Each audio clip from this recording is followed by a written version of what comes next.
acontece porque tem gente que condena. As pessoas consideram isso arrogância. Mas pare para pensar.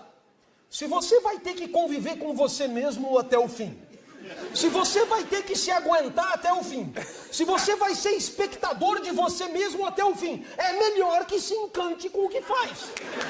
Dificilmente a vida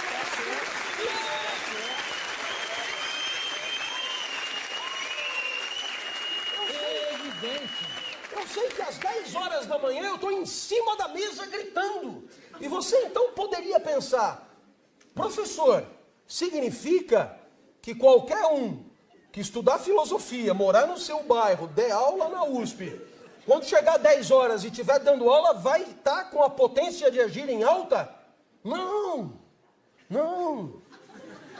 A definição de Spinoza é muito clara. Alegria é a passagem para um estado mais potente do próprio ser. Portanto, isso é o que acontece comigo.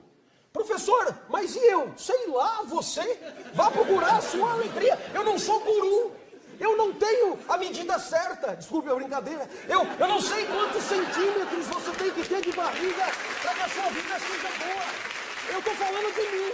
Eu me alegro dando aula e às 10 horas da noite eu estou... Agora você dirá...